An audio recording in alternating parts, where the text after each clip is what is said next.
Hi, this is Melissa. I'm at the GC Green Festival with Eileen O'Neill, the president of Planet Green, a green portion of the Discovery Channel. Hi, Eileen.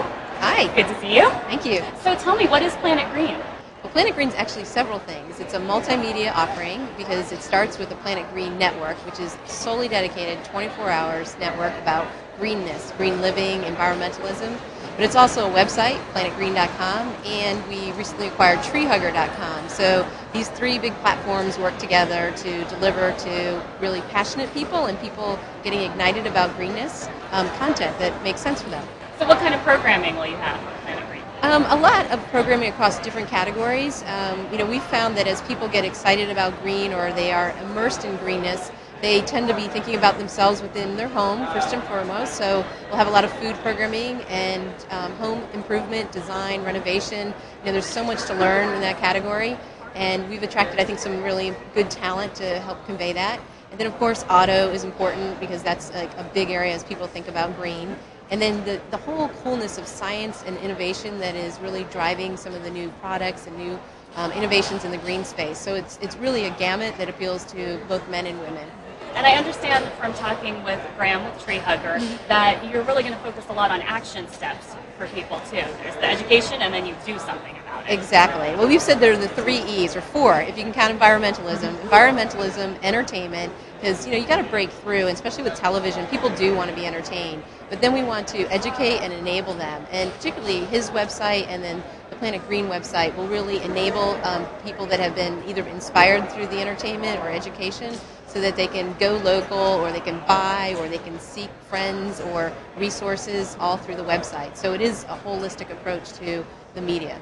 And what was the inspiration for incorporating this in Discovery Channel's offerings? Well, we've been in green for a while, and if you think about Discovery at its core for 22 years, has been about nature and science, and there's a lot of really interest in this category for Discovery, and there really was a groundswell internally that sparked this, and then we have a new CEO who came into the company, and he'd worked with Sundance, he was from NBC, and he was pretty fired up, and so last April in 2007, he just said, let's do a network, and I got the privilege of starting to launch it.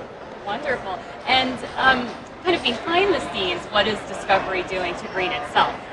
Well, we've done some things in the past. I mean, we built our own building in Silver Spring, Maryland. We put it virtually on top of a metro. We have this beautiful lawn area. We have a garden on one of the roofs. There's 2 layers of roofs. We have bamboo floors. And then as we've really become more dedicated to this, we've got flushless or waterless urinals for men, and we've got green handles for women, flush once, twice.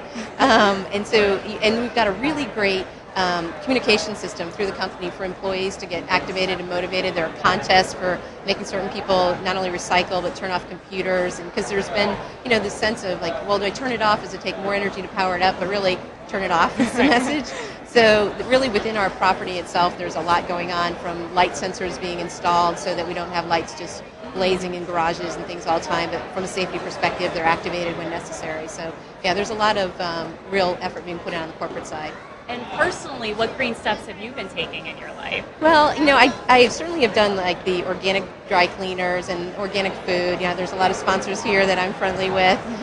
Probably the biggest thing, and it's a debate that I think a lot of people are having about buying a car. I still have a traditional car, and now I'm taking the bus at least once a week, if not twice, until I decide to make the next purchase, which will certainly be a hybrid car. But that's the big thing in the future. But I think I'm a lot like our audience in terms of pretty activated in interest, but is looking for ways to improve and be less wasteful in particular, which is I think an area that everybody can do more on.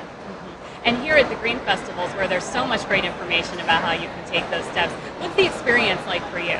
Well, it's buzzy and it's exciting because there's such a wide diversity of vendors and offerings here. It's amazing, and I think the quality of the offerings are really beyond anything I've seen in terms of the products and services and the people that are representing it, and we're really proud to be amongst this group.